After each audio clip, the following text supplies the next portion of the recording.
Contact number देने के बाद लिंग टियान अपना फोन वापस से अपनी जेब में रख लेता है और अपनी सब्जियों को उठाकर यहाँ से निकल जाता है। और इसके जाते ही जुयांग को याद आ जाता है। वो अपने मन में कहता है, मुझे अब याद आया, ये तो क्रिकेट माउथ ड्रैगन किंग है।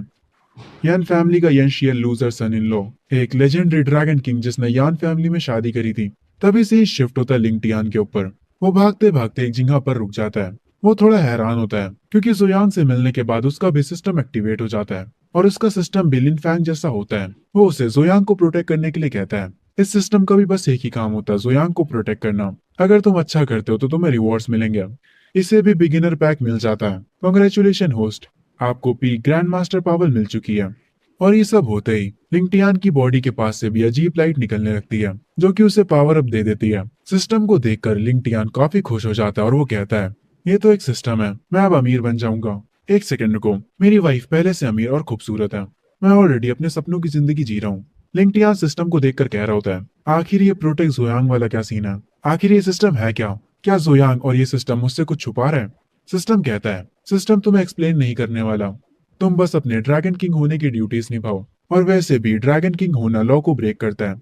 ये देखने के बाद लिंगटियान कहता है, वैसे ये कह तो सही रहा है। एक सेकंड रुको, मैंने कभी भी लॉ को ब्रेक नहीं किया, तो फिर मैं क्यों डरूं? लिंगटियान भागते हुए जाने लगता और कह रहा होता है, मैं जोयान को प्रोटेक्ट करूं, मेरा कद्दू करे ये काम। मैं तो घर जाकर अपनी सुंदर सी बीवी के साथ डिनर करूंगा। और वैसे भी जुयांग पहले से स्ट्रांग है, तो उसे प्रोटेक्शन की क्या ही जरूरत। हम जुयांग को देखते हैं जो कि खड़ा होता है। तभी उसे पीछे से आवाज आती है, यंग मास्टर जुयांग, आप यहाँ पर क्या कर रहे हैं? जब जुयांग पलट कर देखता है तो ये लिन फैंग होता है जो कि उसे हाई करते हुए उसके पास आ रहा होता है। जुयांग कहता है, अरे ये तो ब्रदर लिंग फैंग है। लिन फैंग कहता है, आपका शुक्रिया यंग मास्टर जो, अगर आप ना होते तो पता नहीं मेरी बहन क्या कर चुकी होती। जुयांग कहता है, अरे कोई दिक्कत की बात नहीं है, जब मेरे बेकार के पेरेंट्स दुनिया घूम कर आ जाएंगे तब लिन यू उन्हें अपना गॉड पेरेंट्स कह सकती है। मतलब जुयांग अपने मॉम डैड से लिन यू को अडॉप्ट करवाएगा। ये सुनने के बाद लिन फैंग शॉक हो जाता है और कहता है, तुम सच में ये करोगे? जुयांग लिन फैंग को पकड़ता और कहता है, जिन लोगों ने लिन यू को बुली करा था उनके माँ बाप को मैंने आज अपने घर पर बुलाया है। लिन यू को वहां पर होना जरूरी है और तुम्हारा भी, तुम उसे लेकर मेरे घर आ जाना। ये लोग स्कूल में बुली करते हैं, हम इन्हें छोड़ेंगे नहीं। लिन फैंग ये सुनने के बाद अपने मन में कहता है, मुझे लगा था अमीर लोग बहुत ज्यादा घमंडी होते हैं, पर मैं गलत था। यंग मास्टर जुयांग सिर्फ टैलेंटेड ही नहीं बल्कि एक अच्छे इंसान भी हैं। मुझे हैरानी नहीं है कि ये जू फैमिली के वारिस हैं। लिन फैंग अपने सर को झुकाकर जुयांग का शुक्रिया बोलता है और कहता है, आपका बहुत बहुत शुक्रिया। लिन यू और मैं आपकी काइंडनेस को हमेशा याद रखेंगे। जुयांग उसका हाथ पकड़ता और कहता है, अरे कोई ना, तुम मुझे जुयांग बुला सकते हो। कम ऑन यार, ये नया जमाना है, गुलामों जैसे मुझसे बातें मत करो, ये मुझे अच्छा नहीं लगता। लिन फैंग अपने माथे पर हाथ रखता और अपने मन में कहता है, पर मैंने कब कहा कि मैं स्लेव हूँ? शायद से जोयांग को कुछ मिसअंडरस्टैंडिंग हुई है। जोयांग कहता है, लिन फैंग तुम भी मैजिक सिटी यूनिवर्सिटी में हो है ना? तुम्हें पता तो होगा मेरी रेपुटेशन कैसी है स्कूल में। ये मेरे लिए काफी मुश्किल होता है। मैं पहले बहुत बड़ा लौंडियाबाज हुआ करता था, जबकि मैं जू फैमिली का सबसे बड़ा बेटा हूँ। मैंने लड़कियों के लिए बहुत सारी स्टूपिड चीजें करी हैं। ये चीज सुनने के बाद लिन फैंग अपने मन में कहता है, ऐसा लगता है कि चेनलू ने इसे रिजेक्ट कर दिया। जुयांग कहता है, पर मैंने आज चेनलू से ब्रेकअप कर लिया। भाई तो उसके साथ रिलेशनशिप में कब था? खैर आगे जुयांग कहता है, और मैंने उसे थप्पड़ भी मारा। ये सुनने के बाद लिन फैंग काफी हैरान हो जाता है और वो कहता है, तुमने उसे थप्पड़ मारा और तुम रिजेक्ट भी नहीं हुए, ये प्लॉट कोई सेंस नहीं बनाता। आगे जुयांग कहता है, मैंने चेनलू से रिश्ता खत्म कर दिया है। लिन फैंग तुम रो क्यों रहे हो? मैं आज लिनयू से मिला और उससे मिलने के बाद मुझे पता है कि मुझे क्या चाहिए। ब्रदर ली फैंग, मैं तुमसे भीख मांगता हूँ। इसके बाद जुयांग अपने मन में कहता है, मेरे ओल्ड किंग जो कि यहाँ पर रीबर्थ लेकर आए हो, मैं तुम्हारे साथ चिपका रहूंगा ताकि मुझे किसी भी चीज की चिंता ना करना पड़े। लिनयू के बारे में सुनने के बाद लिन फैंग कहता है, हे जुयांग तुम कुछ ज्यादा ही फ्री नहीं हो रहे हो? तुम मुझे कुछ भी कह सकते हो और तुम जो कुछ भी कहोगे मैं वो सब करूंगा, पर लिनयू को इस सब से दूर रखो। लिन फैंग अपने मन में सोचने लगता और कहता है, मुझे पता था तुम मेरी छोटी बहन के पीछे हो, पर मैं लिनयू के लिए तुमसे लड़ूंगा। लिन फैंग कहता है, लिनयू को जाने दो। जुयांग कहता है, ऐसा नहीं हो सकता। और इसके बाद जुयांग अपने मन में कहता है, अरे क्या हुआ बड़े भाई तुम्हें? अब क्योंकि लिनयू मुझसे जुड़ जाएगी, पर उसके बड़े भाई तुम भागने की कोशिश क्यों कर रहे हो? अच्छा बर्ताव करो और मेरे साथ रहो, तुम अब से मेरा ध्यान रखने वाले हो। लिन फैंग अपने मन में कह रहा होता है, तुम मेरी बहन के लुक्स के पीछे हो है ना? मैं तुम्हें प्रोटेक्ट करूंगा। मैं नहीं करने वाला तुम्हें प्रोटेक्ट, बल्कि मैं आज तुम्हें पीटूंगा। लिन फैंग काफी तेजी से जोयांग की तरफ बढ़ने लगता और कहता है, जोयांग आज मैं तुमसे पूरी ताकत से फाइट करूंगा। पर जोयांग उसे रोकते हुए कहता है, अरे यार तुम ये सब क्यों कर रहे हो? लिन फैंग कहता है, आखिर मैं गुस्सा क्यों ना हो, तुम मेरी छोटी बहन के पीछे पड़े हो।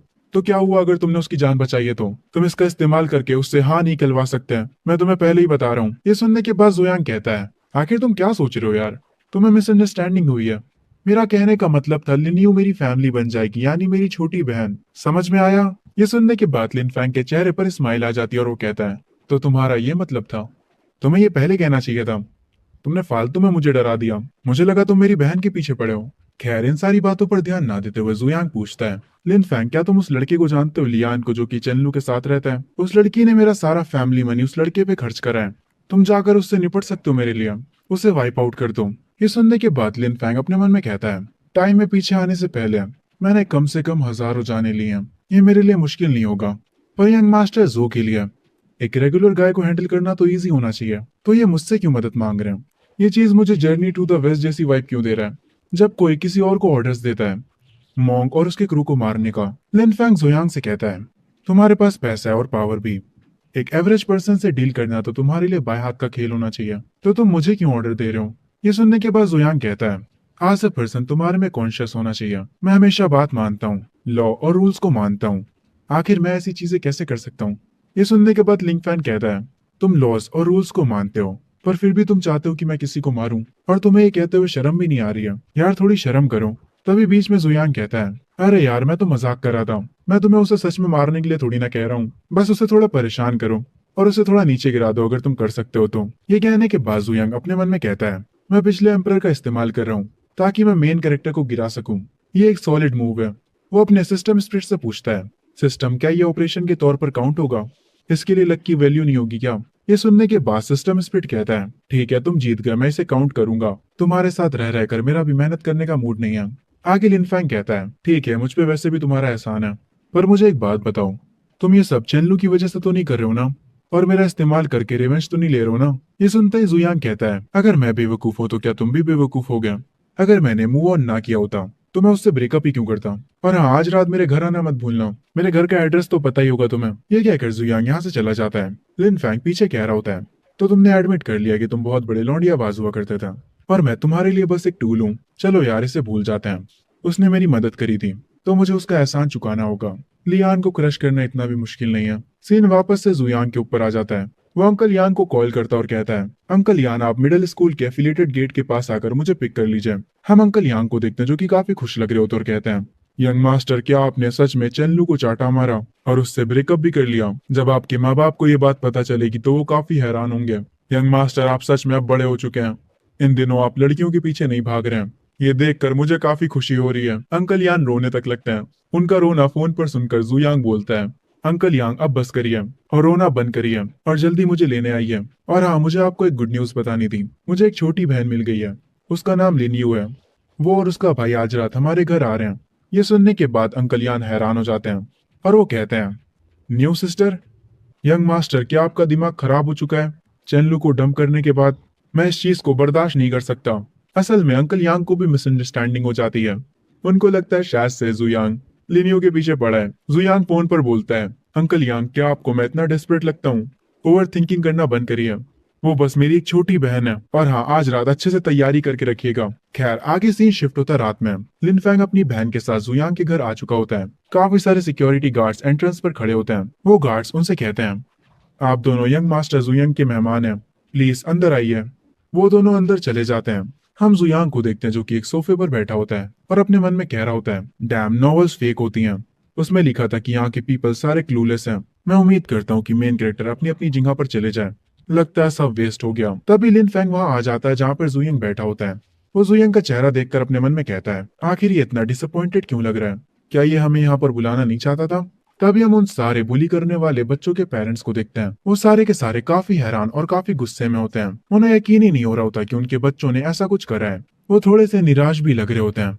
हम उनकी आंखों में गिल्ट देख सकते हैं। एक आदमी कहता है, मेरे बेटे ने ये सब करा, जब मैं घर वापस जाऊंगा तब मैं उसकी टांगे तोड़ दूंगा। लिन फैंग भी बैठा होता है और वो काफी गुस्से में होता है क्योंकि अब जाकर असल में उसे पूरी बात पता चलती है। वो अपने मन में कहता है, इन सारे कमीनों की वजह से लिनियो काफी सफर कर चुकी है और उसने मुझे कभी बताया भी नहीं। वो बस 16 सालों की है, आखिर वो उसके साथ ऐसा कैसे कर सकते हैं? और स्पेशली वो पर्पल बालों वाली लड़की, आखिर वो मेरी प्यारी सी बहन को कैसे हर्ट कर सकते हैं? अंकल यांग अपने मन में सोच रहे होते हैं, वो कमीने बच्चे कुछ ज्यादा ही हद से बाहर निकल गए।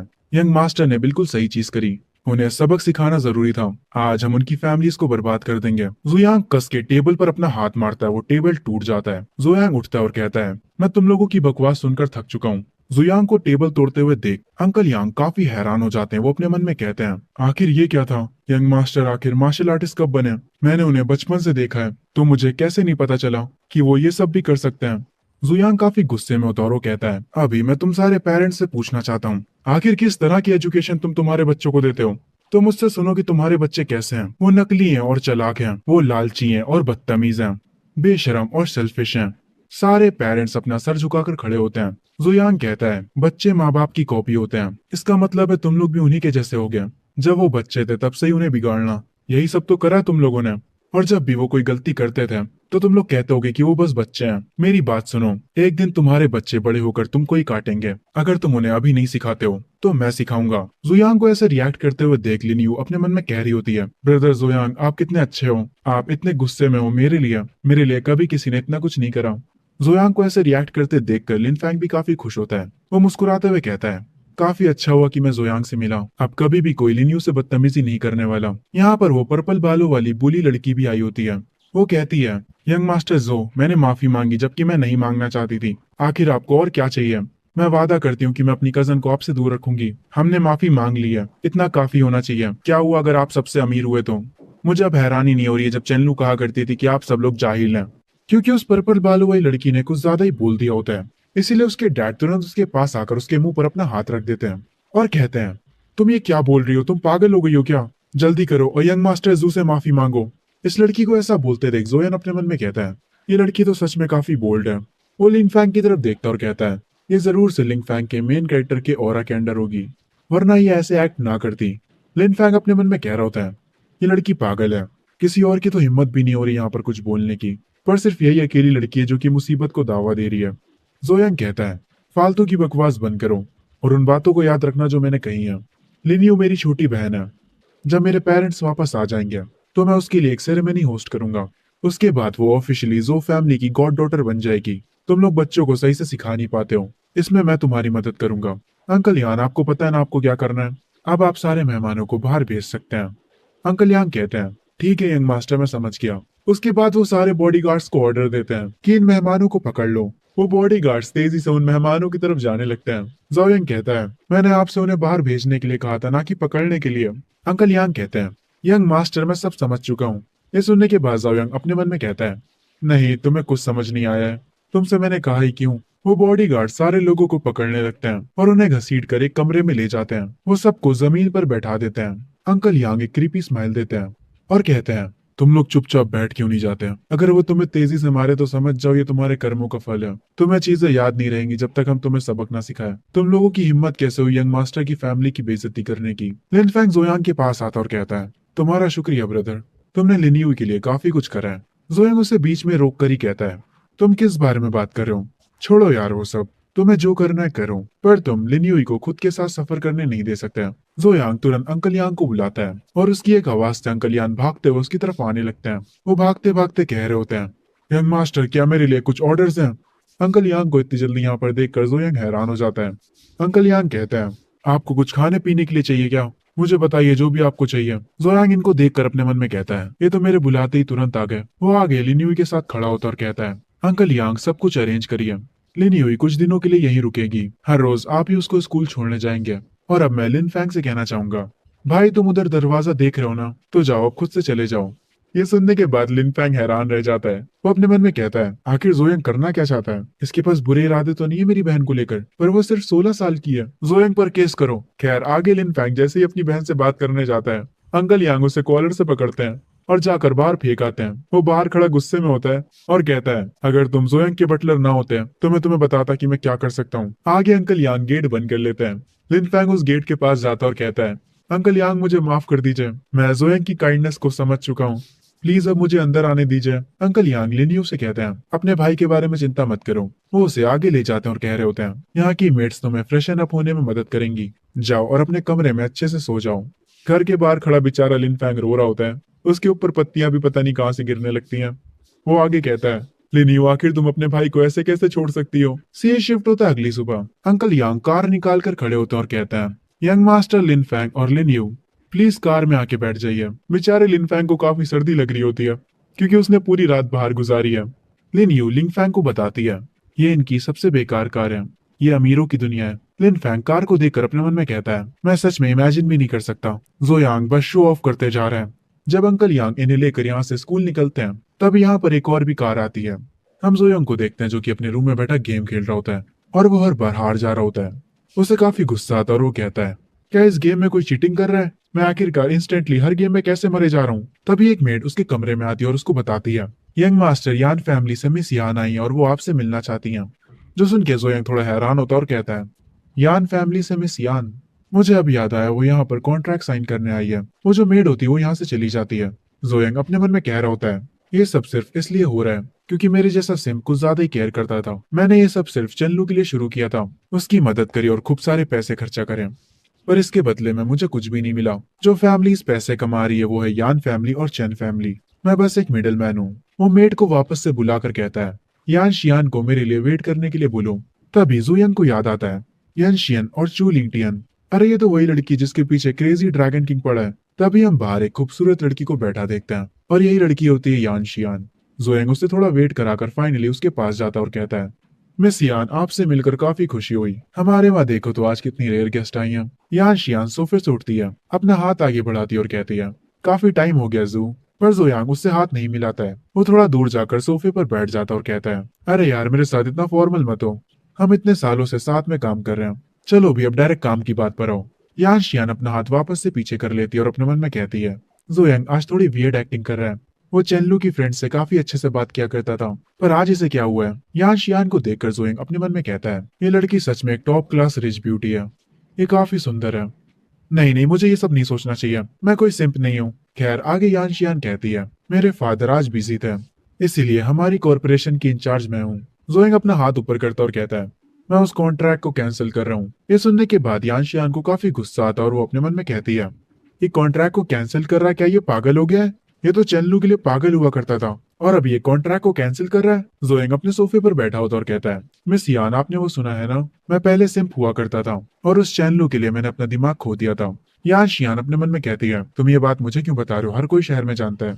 मुझे यकीन नहीं हो रहा इसने खुद से मान लिया, इसके पास काफी हिम्मत है। यान शियान थोड़ा हंसती है और कहती है, जो तुम मजाक कर रहे हो है ना, तुम अभी काफी जवान हो, तो तुम सिर्फ एक लड़की के पीछे क्यों पड़े हो? ये सुनने के बाद जोयांग अपने मन में कहता है, एक सेकंड, ये कुछ गलत नहीं कह रही है। अगर तुम अपनी तरफ इशारा कर रही हो तो मुझे पक्का यकीन है तुम्हारा ड्रैगन किंग हस्बैंड मेरे पीछे चाकू लेकर भागेगा। आगे जोयांग कहता है, पर फिर मुझे पता चल गया, मैं पिछले दिन मंदिर में गया था, वहां मुझे बुद्धा का आशीर्वाद मिला, उन्होंने मुझे रास्ता दिखाया और मुझे सब कुछ साफ साफ दिखने लगा। लड़कियां मेरी जिंदगी में बस मुश्किलें बढ़ाती हैं। चेनलू या जो भी हो वो लड़की, वो मेरे टाइम के लिए वर्थ इट नहीं है। ये सुनने के बाद यान शियान अपने मन में कहती है, तो तुम्हें समझ में आ गया। पर बेवकूफ, मुझे ऐसा लगता है कि तुम्हें एलियंस ने पोजेस कर लिया है। कितना बेकार बहाना है तुम्हारे पास। पर रियलिटी में वो मुस्कुराते हुए कहती है, कॉन्ग्रेचुलेशन, तुम्हें अब समझ आ गया। जुयांग कहता है, हाँ हाँ मुझे समझ आ गया। और अगर हम कॉन्ट्रैक्ट की बात करें तो उसे कैंसिल करने की अब कोई नीड नहीं है, बस उसे थोड़ा सा बदल देते हैं। उसे चेंज कर दो डायरेक्ट कॉपरेशन में बिटवीन यान एंड जू फैमिलीज में। बाकी सारी चीजें लॉयर्स को हैंडल करने दो। मेरे साथ रहोगी तो तुम बहुत पैसा कमाओगी। ये सुनने के बाद यान शियान अपने मन में कहती है, एक सोलो डील मुझे ज्यादा बेनिफिट होगा। क्या ये मेरे पीछे पड़ा है? पर मैं ऑलरेडी शादीशुदा हूँ। जुयांग कहता है, मैंने सुना है मैडम यान का बर्थडे जल्दी ही आने वाला है। इस कॉन्ट्रैक्ट को मेरी तरफ से एक अर्ली बर्थडे गिफ्ट समझ लेना, और जब उनका बर्थडे आएगा तो मैं एक बहुत बड़ा प्रेजेंट लेकर खुद से आऊंगा। ये सुनने के बाद यान शियान अपने मन में कहती है, ओह तो ये सब उनके बर्थडे के लिए है। मैं फालतू में ज्यादा सोच रही थी, मैं कुछ ज्यादा ही नार्सिसिस्ट बन चुकी हूँ। जोयांग कहता है, कोई हमारे मेहमान को बाहर छोड़कर आओ। यान शियान सोफे से उठते वक्त कहती है, जू मैं तुम्हें बर्थडे पार्टी का इनविटेशन भेज दूंगी, उम्मीद करती हूँ कि तुम जरूर आओगे। और ये कहकर वो यहाँ से जाने लगती है। एक मेड उसे बाहर तक ले जाती है। जोयांग उसे पीछे से बाय बोल रहा होता है। उसके बाद वो वापस अपने रूम में जाने लगता है और कह रहा होता है, ओके सारा काम हो गया, अब सोने का वक्त है। जिंदगी कितनी अच्छी होती है जब तुम सिर्फ रिलैक्स करते हो। जोयांग का सिस्टम स्प्लिट कह रहा होता है, मेरा होस्ट कितना होपलेस है, इसको सनशाइन दे दो और ये शाइन करने लगता है। और ये बंदा टोटली भूल जाता है कि ये एक विलन सिस्टम का होस्ट है। तभी से ये शिफ्ट होता है चैन फैमिली में। काफी सारे बॉडीगार्ड्स यहाँ पर खड़े होते हैं और एक पर्सन सोफे पर बैठा होता है। उसके सामने चेनलू खड़ी होती है। जो चेनलू होती है वो रो रही होती है और उसके गालों पर निशान होता है। वो रोते हुए कहती है, जोयांग ने मुझे मारा और हमारी डील को कैंसिल कर दिया, पर फिर भी उसे मुझे मारना नहीं चाहिए था। मैं रियल विक्टिम हूँ, पर यह सुनने के बाद चेनलू के डैड काफी गुस्से में आ जाते हैं और वो कहते हैं, तुम दोबारा से रोने लगी, तुम बस रोती ही रहती हो, तुम आखिर सोच क्या रही थी? क्या तुम ये सोच रही थी कि तुम जोयंग से पंगे ले सकती हो? चेनलू कहती है, डैड आप उससे डरते क्यों हैं? हमारी चैन फैमिली भी काफी अमीर है, तो मुझ पे इतना गुस्सा क्यों होना? उसके डैड कहते हैं, कुछ भी हो अभी के लिए चीजें ऐसी ही हैं, बातें करने में टाइम वेस्ट नहीं करना चाहिए। हमारी फैमिली वैसे भी इतनी नहीं गिरने वाली अगर जू फैमिली हमें छोड़ भी देती है तो। तभी मेन गेट से यहाँ पर अंकल यांग एंट्री मारते हैं, वो भी काफी सारे लोगों के साथ, और वो कह रहे होते हैं, तुमने सही कहा। चेनलू के डैड उन्हें देखकर उठते हैं और गुस्से में कहते हैं, तुम्हारी हिम्मत कैसे हुई हमारे घर में घुसने की? अंकल यांग कहते हैं, मैं मास्टर जोयंग का बटलर हूँ, मैं यहाँ पर तुम्हारे कॉन्ट्रैक्ट की पेनल्टी पे करने आया हूँ। ये सुनने के बाद चेनलू के डैड काफी हैरान हो जाते हैं और वो अपने मन में कहते हैं, क्या जोयंग सच में कॉन्ट्रैक्ट को एंड कर रहे हैं? अंकल यांग कुछ डॉक्यूमेंट्स को अपने हाथ में लेते हैं और वो कहते हैं, ये टोटल 38 कॉन्ट्रैक्ट्स हैं और इन कॉन्ट्रैक्ट्स की वैल्यू है 100 बिलियन। हर कॉन्ट्रैक्ट पे 1 युआन पेनल्टी है, ये लो 40 युआन, छुट्टे अपने पास रख लेना। अंकल यांग अपने मन में कहते हैं, यंग मास्टर का प्लान काफी अच्छा था, पेनल्टी के तौर पर चैन फैमिली को 1 युआन देकर काफी अच्छा लग रहा है। चेनलू के डैड काफी गुस्सा हो जाते हैं और वो कहते हैं, तुम्हारी हिम्मत कैसे हुई हमारी चैन फैमिली की इंसल्ट करने की? ये सुनने के बाद अंकल यांग कहते हैं, अरे फैमिली हेड आप गलत हैं, कॉन्ट्रैक्ट के हिसाब से तो 38 युआन ही पेनल्टी थे, पर हमने आपको 2 एक्स्ट्रा युआन दे दिया, तो ये इंसल्ट कैसे हुई? या फिर आप जू फैमिली को नीचा दिखा रहे हैं? ये सुनने के बाद चेनलू के डैड अपने मन में कहते हैं, ये तो हमारी बहुत ही बेइज्जती हो रही है, पर ये ऑफिशियल कॉन्ट्रैक्ट है, ये बंदा अपने काम में कुछ ज्यादा ही अच्छा है। अंकल यांग हंसते हैं और अपने आदमियों से कहते हैं, चलो यहाँ से चलते हैं, और वो सब लोग यहाँ से जाने लगते हैं। तभी चेनलू के डैड के पास एक बॉडीगार्ड आकर कहता है, मास्टर हम उन्हें जाने नहीं दे सकते, वो ऑलमोस्ट हमारी फैमिली की पूरी वर्थ है, अगर बात फैमिली की आ गई है तो आप जुयंग को चेनलू की शादी का ऑफर दे दीजिए और जुयंग से माफी की भीख मांगिए। चेनलू ये सब सुन लेती है, वो कहती है, आखिर तुम क्या बकवास कर रहे हो, तुम्हें जुयंग के पास जाना है तो तुम जा सकते हो। चेनलू के डैड अपने मन में सोचते हैं, वो 100 बिलियन फैसला करेंगे कि हमारी फैमिली मरेगी या जिएगी, हम इस कॉन्ट्रैक्ट को खत्म होने नहीं दे सकते। चेनलू के डैड भागते हुए बटलर को रोकने के लिए जाते हैं, वो भागते भागते घर से बाहर आ जाते हैं और हम देखते हैं अंकल यांग यहाँ पर काफी सारे रिपोर्टर्स के साथ खड़े होते हैं। इन्हीं के घर के बाहर वो सारे रिपोर्टर्स से कह रहे होते हैं, सारे रिपोर्टर्स मेरी बात सुनो, मैं ऑफिशियली अनाउंस करता हूँ कि जू फैमिली चेन फैमिली से सारे बिजनेस टाइज कट कर रही है, अब से हमारे बीच कोई भी कनेक्शन नहीं है। सारे रिपोर्टर्स एक ही सवाल पूछ रहे होते हैं, बटलर यांग आखिर जू फैमिली अचानक से सारे टाइज क्यों कट कर रही है? अंकल यांग कहते हैं, एक असली कॉरपोरेशन दोनों रास्तों पर चलती है, अगर एक साइड सही नहीं है तो जो फैमिली उनसे जबरदस्ती नहीं करेगी। ये कहकर अंकल यांग अपनी कार में जाकर वापस बैठ जाते हैं और यहाँ से चले जाते हैं। चेनलू के डैड ये देखकर काफी ज्यादा गुस्सा होते हैं। तभी हम एक बंदे को देखते हैं जो कि पेड़ के पीछे छुपकर ये सब देख रहा होता है। वो अपना फोन निकालता है और किसी के पास कुछ खबर भेजता है। हम एक ब्लैक सूट वाले बंदे को देखते हैं जो कि किसी से बात कर रहा होता है। वो कह रहा होता है, जू फैमिली के हेड ने चैन फैमिली से सारी टाइज कट कर ली हैं, वो भी पब्लिकली, और उन लोगों की काफी बेइज्जती भी करी है। इस कंट्री में अब काफी बड़े चेंजेस आने वाले हैं। तभी से ही शिफ्ट होता है जोयांग के ऊपर, जो कि अपने बेड पर लेटा आराम से मोबाइल चला रहा होता है। इस टाइम पर वो फोन में देखता है, हर तरफ उसकी फैमिली के बारे में न्यूज चल रही होती है। जोयांग ये देखकर कहता है, इन लोगों को न्यूज के टाइटल तो अच्छे रखने चाहिए था, इतने लेम टाइटल कौन रखता है? हर बार ये लोग टाइटल में शॉकिंग ऐड कर देते हैं। आखिर मेरी सिंप रेपुटेशन कब खत्म होगी? तभी जोयांग के सिस्टम पर नोटिफिकेशन आती है, होस्ट ने लियन को अपने नीचे दबा दिया है, आपको 300 लक पॉइंट्स दिए जा रहे हैं। होस्ट ने लियन को बीट कर दिया है, आपको 1000 लक पॉइंट्स दिए जा रहे हैं। सिस्टम की नोटिफिकेशन को देखकर जोयांग काफी हैरान हो जाता है और वो कहता है, पर मैंने कब लियन को कुछ करा? क्या मेरा कोई क्लोन है? तभी वहां पर सिस्टम स्प्लिट आ जाती है और वो अपने मन में कहती है, अरे यार ये कितना बेवकूफ होस्ट है, तुमने ही तो लिनफैंग को कहा था लियान को हैंडल करने के लिए, इस पागल को लग रहा है कि इसने क्लोन मूव सीख लिया, कितना पागल है ये कहने के बाद सिस्टम स्प्लिट चला जाता है। जोयांग अभी भी काफी हैरान होता है, वो कहता है, अरे यार मैं तो लिनियान से मिला भी नहीं काफी समय से। तभी सिस्टम स्प्लिट उसे बताता है, होस्ट प्लीज अपना दिमाग यूज कर लो, तुम्ही ने लिनफैंग से कहा था कि वो लियान से डील करें और अब तुम खुद ही भूल गए। ये सुनने के बाद जोयांग कहता है, अरे हाँ मेरे पास दिमाग हुआ करता था, पर जब से ये सिस्टम मुझे मिला है मैं धीरे धीरे पागल होता जा रहा हूँ, तो ये तुम्हारी गलती कि मेरे पास दिमाग नहीं है। ये सुनने के बाद सिस्टम स्प्लिट पागल हो जाता है और वो कहता है, काश मैं अपना होस्ट बदल सकता, अगर मैं इंसान होता तो मैं तुझे ही मारता। सीन शिफ्ट होता है और हम देखते हैं लिन फैंग कुत्तों की तरह लियान को मार रहा होता है और कह रहा होता है, एक्सेप्ट कर रहे हो या नहीं, एक्सेप्ट कर रहे हो या नहीं कि मैं तुम्हें और मारूं? लियान कह रहा होता है, आखिर ये हो क्या रहा है? वो अपने मन में कहता है, ये बंदा मुझे इतने बेरहम जैसे मार क्यों रहा है? ये कह रहा है कि अगर मैं एक्सेप्ट नहीं करूंगा तो ये मुझे मारते मारते मार देगा, और जब मैंने एक्सेप्ट कर लिया तो ये मेरा मजाक उड़ा रहा है और उसके बाद मुझे दोबारा मारा। आखिर मैं करूँ तो करूँ क्या? आखिर इसे किस तरीके का जवाब चाहिए था। तभी हम थोड़ी देर पहले का सीन देखते हैं कि आखिर ये लड़ाई शुरू कैसे हुई। तो बेसिकली ये दोनों कैंपस हॉल में थे। लिन फैंग आकर लियान को धक्का दे देता है। लियान कहता है, अंधा है क्या बे? लिन फैंग हंसते हुए कहता है, यार मैं तुमसे गलती से टकरा गया था और तुम डायरेक्ट ही मुझे गाली देने लगे। मैं तो बस माफी मांगने ही वाला था, पर क्योंकि अब तुमने मुझे गाली दे ही दी है, तुम एक अच्छे इंसान नहीं हो। तुम्हें एक जेंटलमैन की तरह रिएक्ट करना चाहिए था, पर अब क्योंकि तुमने जेंटलमैन जैसी एक्टिंग नहीं करी, तो चलो अपने हाथों से मामले को सॉल्व करते हैं। ये सुनने के बाद लियान अपने मन में कहता है, मैं पहले स्टेज के पीक पर हूँ। कल मैं जोयांग से थोड़ा हार गया था, पर वो अलग बात है। अब तो मुझे रैंडम लोग भी आकर हल्के में ले रहे हैं। इनकी ऐसी की तैसी ने सबक सिखाना होगा। वो लिनफैंग से कहता है, ठीक है आओ चलो बाहर चलते हैं। और वो फिर लिनफैंग के साथ बाहर चला जाता है। सीन प्रेजेंट पे आता है और हम देखते हैं लिनफैंग कुत्तों की तरह लियान को मारे जा रहा होता है। लिनफैंग अपने मन में कहता है, मैंने नहीं सोचा था कि इस बंदे को मारने से मुझे सिस्टम का रिवॉर्ड मिलेगा। मैं डायरेक्ट मास्टर से फाउंडेशन स्टेज पर आ गया। मुझे काफी मजा आ रहा है। जोयंग काफी औसम बंदा है। लियान कहता है, छोड़ो मुझे, लड़ाई करना बंद करो अब। मैं हार चुका हूँ, मैं गिव अप करता हूँ। लिनफैंग उठ जाता है और उसे छोड़ देता है। लिनफैंग कहता है, इस बात को याद रखना बच्चे, अब से अपनी आंखें खुली रखना। तुम हर किसी से पंगे नहीं ले सकते हो।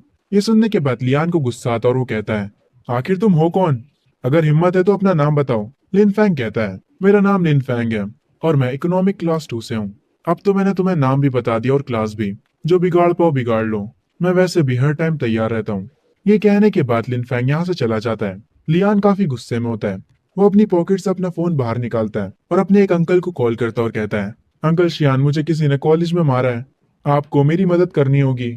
फोन के दूसरी तरफ से आवाज आती है, तुमने क्या कहा? किसकी हिम्मत हुई तुम्हें मारने की? लग रहा है उन्हें अपनी जिंदगी से प्यार नहीं है। लियान कहता है, वो हमारे ही कॉलेज का बंदा है, एक गरीब लड़का है जिसका नाम लिनफैंग है। उसके अंकल फोन की दूसरी तरफ से कहते हैं, ठीक है तुम बस इंतजार करो, उस बंदे की फील्डिंग मैं सेट करता हूँ। तभी हमें थोड़ी देर बाद का सीन दिखाया जाता है। कुछ पुलिस वाले लिनफैंग को घेर लेते हैं। एक पुलिस ऑफिसर उससे कहता है, तुम्हारा नाम लिनफैंग है ना? लिनफैंग कहता है, हाँ मेरा ही नाम है लिनफैंग, क्या हुआ? पुलिस वाला अपना आईडी कार्ड दिखाता और कहता है, मैं लॉ एनफोर्समेंट से चीफ वोंग हूँ।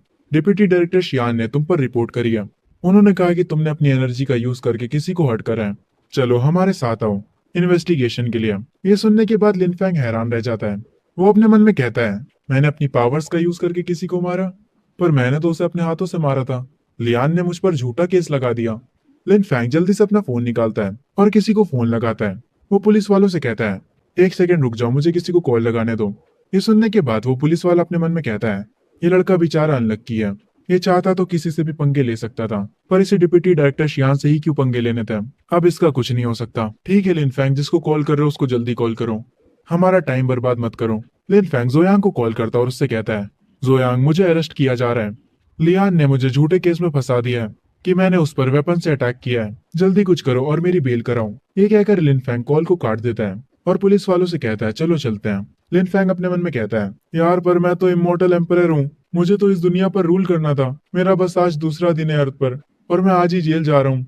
ये कितना एम्बैरेसिंग है। सीन शिफ्ट होता है जोयांग पे। वो ये सुनने के बाद हंसने लगता है और कह रहा होता है, बताओ ये लोग फॉर्मर एम्परर को जेल में भेजने वाले हैं। ये प्लॉट ट्विस्ट तो काफी अजीब है। नॉवेल्स में तो पुलिस वाली चीजों से दूर रहते हैं, पर ये चीज लिनफैंग के साथ क्यों हो रही है? मेरा नंबर 1 हेल्पर अरेस्ट हो चुका है। जोयांग अपने कोट को पहनता और कहता है, मुझे उसकी मदद करनी होगी। आखिरकार लिनफैंग ने मुझे 1800 लक पॉइंट्स दिए हैं। सबसे इम्पोर्टेंट बात, वो मेरा टॉप का बंदा है। मुझे ऑलरेडी इवल स्प्लिट मून मिल चुका है। जो फॉर्मर एम्परर है वो अब सेफ है। सीन शिफ्ट होता है पुलिस स्टेशन पर। जुयांग चेयर पर बैठा होता है। एक पुलिस वाला उसे चाय देते हुए कहता है, यंग मास्टर जुयांग अपनी चाय को एंजॉय करिए। लिनफैंग जुयांग के पीछे खड़ा होता है। जुयांग चाय के कप को पकड़ते हुए कहता है, अरे इतने फॉर्मल मत होइए कैप्टन वोंग, मैं बस यहाँ पर किसी की बेल करवाने आया हूँ। जुयांग के साथ कैप्टन वोंग का बिहेवियर देखकर लिनफैंग काफी हैरान हो जाता है और वो अपने मन में कहता है, तो ये होती है पैसों की ताकत। अभी कुछ टाइम पहले ये कैप्टन वोंग कितना सीरियस था, पर जैसे ही उसने जुयांग को देखा वो अब हंसी मजाक करने लगा। जुयांग चाय के कप को नीचे रखता और कहता है, लीगली ये एक म्यूचुअल फाइट है, ना कि वन साइडेड असॉल्ट। मैं कॉम्पनसेट और सेटल करने के लिए तैयार हूँ। ये सुनने के बाद कैप्टन वोंग कहता है, यंग मास्टर जो बिल्कुल सही कह रहे हैं, मैं लियान से बात करूंगा। जुयांग उठता है और हंसने लगता है। वो हंसते हंसते कहता है, मुझे यकीन नहीं हो रहा कि तुम पकड़े गए। मैं हंसते हंसते कहीं बेहोश ना हो जाऊं। जुयांग अपने मन में कहता है, इन लोगों ने एक एम्परर को जेल में रखा था। ये कितनी फनी बात है यार। लिनफैंग अपने मन में कह रहा होता है, आखिर इसे इतनी हंसी क्यों आ रही है? इसमें फनी क्या था? अगर मैं तुम्हारी मदद ना करता लियान के साथ डील करने में, तो मैं अरेस्ट ही ना होता। मेरे अरेस्ट होने के पीछे के मास्टरमाइंड तुम हो। तभी यहाँ पर थोड़ी देर बाद लियान को भी बुला लिया जाता है। जोयान के हाथों में कुछ डॉक्यूमेंट्स होते हैं, वो उन्हें लियान को देता है और कहता है, इस पर साइन करो और अपने फिंगरप्रिंट लगाओ, इस मैटर को और मत बढ़ाओ। लियान साइन तो कर रहा होता पर वो काफी गुस्सा होता और अपने मन में कह रहा होता है, जोयांग तुम बस इंतजार करो, मैं इस मैटर को खत्म होने नहीं दूंगा, मैं एक दिन तुम्हारा सारा हिसाब चुकाऊंगा। लियान अभी तो साइन कर देता है पर वो अंदर ही अंदर काफी गुस्सा होता है। वो उस पेपर को वहीं पर फेंक कर चला जाता है। जुयांग कहता है, कैप्टन वोंग आपने कहा था डिप्टी डायरेक्टर शियान ने ऑर्डर करा था अरेस्ट करने के लिए। डायरेक्टर वोंग कहते हैं, हाँ शियान सर ने ऑर्डर दिया था हमें डायरेक्ट अरेस्ट करने का। जुयांग अंकल यांग को कॉल करता है और उनसे कहता है, अंकल यांग जरा डिप्टी डायरेक्टर शियान चेंग के बारे में पता तो लगाइए और उनके बारे में कुछ भी बुरा पता चले तो तुरंत रिपोर्ट करिएगा, जितनी डिटेल्स आप निकलवा पाएंगे उतना ही अच्छा होगा। अंकल यांग फोन की दूसरी तरफ से कहते हैं, ठीक है यंग मास्टर मैं समझ गया, मैं वादा करता हूँ कि मैं सब कुछ संभाल लूंगा। जुयांग कॉल काट देता है। वो हंसते हुए डायरेक्टर वोंग से कहता है, डायरेक्टर वोंग यही तुम्हारा चांस है लेवल अप करने का। ये सुनने के बाद डायरेक्टर वोंग खुश हो जाते हैं और वो कहते हैं, आपका शुक्रिया यंग मास्टर जो। सीन शिफ्ट होता है। जुयांग ने लिन फैंग की बेल करा दी होती है। वो लोग बाहर सड़क पर चल रहे होते हैं। जुयांग लिन फैंग से कहता है, अगली बार ध्यान रखना यार, मास्क पहनने के बाद ये सब काम करा करो ताकि तुम्हें कोई पहचान ना पाए। बस मारो और भाग जाओ, कोई पहचान ही नहीं पाएगा कि ये तुम थे। लिन फैंग पीछे मुड़ता है और कुछ नोटिस करता है और अपने मन में कहता है, कोई बंदा जोयांग पर नजर रख रहा है, ये काफी इंटरेस्टिंग है। अब मुझे हैरानी नहीं हो रही कि सिस्टम चाहता है कि मैं जोयांग को प्रोटेक्ट करूं। इस बंदे को पता भी नहीं कि इसने कितने लोगों से दुश्मनी ले रखी है। हम देखते हैं ये सब दूर से खड़ा लिंगटियान भी देख रहा होता है और वो कहता है, मैं इसको क्यों प्रोटेक्ट करूं आखिर? क्या मेरे जैसे ड्रैगन किंग को सच में इस बंदे को प्रोटेक्ट करने की जरूरत है? आखिर इस सिस्टम का मतलब क्या है? मैं जा रहा हूँ, मुझे कुछ नहीं करना। इससे बेटर मैं घर जाकर अपनी प्यारी सी बीवी के लिए लंच बनाऊं। सीन जोयांग पर शिफ्ट होता है। उसे किसी का कॉल आता है। वो उस कॉल को देखकर कहता है, माफ करना मुझे काम आ गया, मैं अब जा रहा हूँ। तो लिन फैंग तुम खुद से स्कूल चले जाना। लिन फैंग थोड़ा हैरान होता है ये सुन के। खैर जोयांग यहाँ से जल्दी से निकल जाता है। लिन फैंग पीछे खड़े होकर देख रहा होता है। जोयांग की कार एक बिल्डिंग के सामने रुकती है। वो अपनी कार से उतरता है और इस बिल्डिंग को देखकर अपने मन में कहता है, हमारी फैमिली ने ये बिल्डिंग उन्हें लीज पर दी थी, उन्हें हमें रेंट देना चाहिए फेवर के तौर पर। जुयांग उस बिल्डिंग के अंदर जाता है। हम देखते हैं वहां पर यान शियान होती है और उसके पीछे एक आदमी जो कि अपने हाथों में फूलों का बुके लिए होता है। वो यान शियान से कह रहा होता है, शियान प्लीज मेरी बात सुनो, ये फ्लावर्स इंपोर्टेड है, बाहर से मंगवाएं, ये बहुत ज्यादा महंगे हैं, प्लीज इन्हें ले लो। यान शियान पीछे मुड़ती और कहती है, फैंग जिंगमिंग हम ज्यादा क्लोज नहीं है, इसीलिए मुझे शियान मत बुलाओ, मेरी एक मीटिंग है, इसीलिए मेरा पीछा करना बंद करो। जुयांग दूर से खड़े होकर ये सब देख रहा होता है और अपने मन में कहता है, देखो तो जरा, एक क्लूलेस रिच लड़का ड्रैगन किंग की बीवी के पीछे पड़ा है। हम देखते हैं वो बंदा यान शियान का हाथ पकड़कर उसे जबरदस्ती आगे ले जाने लगता है। आगे वो बंदा कहता है, शियान आखिर तुम किस मीटिंग के बारे में बात कर रही हो? उन्हें बस मेरा नाम बता दो और वो लोग मीटिंग को कैंसिल कर देंगे। उनकी हिम्मत भी नहीं है मेरी बेइज्जती करने की। तभी जुयांग यहाँ पर आता है और कहता है, आखिर तू है कौन जो वो लोग तेरी इज्जत करेंगे? तुम कुछ भी नहीं हो। जुयांग अपने मन में कहता है, मैंने नहीं सोचा था कि मैं इस मैटर में दखल दूंगा। वो रिच अमीर बंदा गुस्से में पीछे देखता और कहता है, आखिर किसकी हिम्मत हुई मेरी इंसल्ट करने की? मेरा यकीन करो या ना करो पर मैं तुम्हें नदी में फिकवा दूंगा। पर तभी वो बंदा हैरान रह जाता है। जोयांग उसके पास आकर खड़ा हो जाता है और मुस्कुराते हुए कहता है, तुम क्या कह रहे थे, मुझे नदी में फिकवा दोगे? जरा दोबारा कहना। जोयांग को देखकर उस बंदे की फट जाती है। वो कहता है, यंग मास्टर जोयांग माफ करिएगा, मैंने आपको पहचाना नहीं, प्लीज मेरी बातों का बुरा मत मानिएगा, आप प्लीज मेरे जैसे लो लेवल पर मत आ जाइएगा। ये सुनते ही जोयांग उसे एक किक मारता है और उसे जमीन पर गिरा देता है। जोयांग अपने कोड को सही करता है और उस बंदे से कहता है, चुपचाप यहाँ से निकल जा। जुयांग अपने मन में कहता है, ड्रैगन किंग मैंने तुम्हारी वाइफ को प्रोटेक्ट किया, जब मैं चाइल्ड ऑफ डेस्टिनी को अपने नीचे कर लूंगा तो तुम भी लिन फैंग जैसे मेरी मदद करने लगना।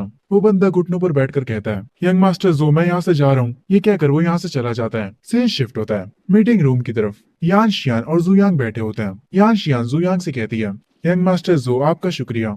जुयांग कहता है, अरे तुम्हें यंग मास्टर बोलने की जरूरत नहीं है, तुम मुझे जुयांग बुला सकती हो, अनजानो जैसा बिहेव मत करो और मुझे कॉन्ट्रैक्ट दिखाओ। यान शियान अपने पर्स को खोलती है और उसमें से कॉन्ट्रैक्ट के पेपर्स निकालती है। वो उन डॉक्यूमेंट्स को जोयांग के पास लेकर आती है और उसे दे देती है। जोयांग अच्छे से बैठकर उन पेपर्स को चेक करने लगता है। उनको अच्छे से देखने के बाद वो उन पर अपना साइन कर देता है। ये देखकर यान शियान कहती है, तुमने पूरे डॉक्यूमेंट्स को नहीं पढ़ा, क्या तुम बिना पढ़े उन्हें साइन करने वाले हो? जोयांग कहता है, अब से हम एक परिवार हैं, इसीलिए इतना केयरफुल होने की जरूरत नहीं है।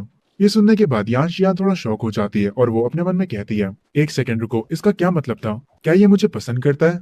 पर मैं पहले से शादीशुदा हूँ। अगर यही बात है तो मुझे लिंगटियान के साथ यहाँ से भागना होगा। जोयांग अपनी चेयर से उठता है यहाँ शियान अपने हाथ में एक इनविटेशन लिए होती है और उसे जोयांग को देते हुए कहती है, 2 दिनों बाद मेरी ग्रैंड माँ का बर्थडे है, तुम्हें वहां जरूर आना होगा। जोयांग उस बर्थडे के इनविटेशन को ले लेता है। वो उसे देखते हुए कहता है, हाँ मैं वहां जरूर आऊंगा। और वो अपने मन में कहने लगता है, एक बर्थडे पार्टी है ना, मैं उम्मीद करता हूँ ये पार्टी अच्छी हो। वहां पे ड्रैगन किंग भी होगा। मैं इस पार्टी के लिए काफी एक्साइटेड हूँ। मीटिंग पूरी करने के बाद जोयांग बिल्डिंग से बाहर आ जाता है